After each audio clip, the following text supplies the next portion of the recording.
When it comes to anxiety and social anxiety, avoidance feels like relief. You skip an event and all of a sudden that uncomfortable feeling in your stomach disappears. But what if I told you that avoidance is one of the main reasons your anxiety sticks around? Avoidance is quite sneaky because it feels like the right thing to do in the moment. It gives you a quick escape from that anxiety. But every time you avoid something that you don't want to do, you reinforce the idea that you can't handle it.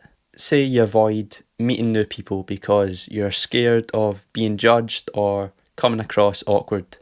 So in the short term, avoiding that is nice, but long term, you're going to be missing out on a lot of opportunities and experiences. It's kind of like building a wall between you and the life you want. I almost guarantee that if you do the ideal future exercise where you basically just write out what you want in your future, a good chunk of that will involve forming strong relationships with people, having a good career, having a decent physique. And unfortunately, getting all those things involves stepping outside your comfort zone and facing anxiety. So, how do we avoid avoiding?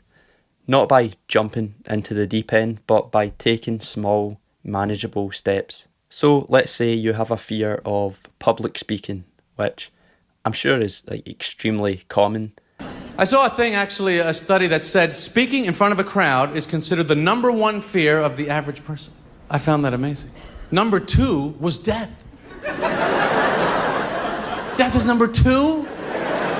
This means to the average person, if you have to be at a funeral, you would rather be in the casket than doing the eulogy.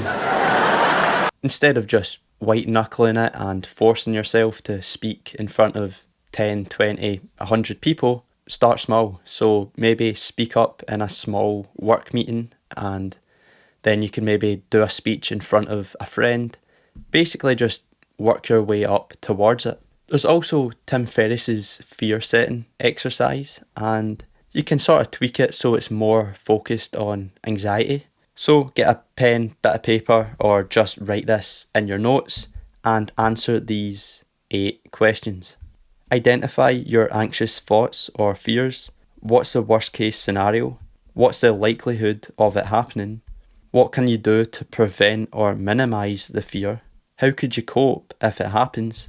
What's the cost of inaction? What are the benefits of facing this fear?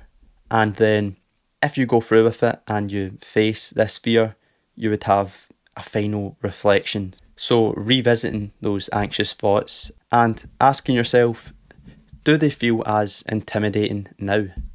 Avoidance might feel like the right thing to do in the moment, but it's just not where growth happens. If your automatic response is to avoid and get relief that way, you're never going to discover that you're stronger, more competent, and more capable of handling these uncomfortable situations than you believe.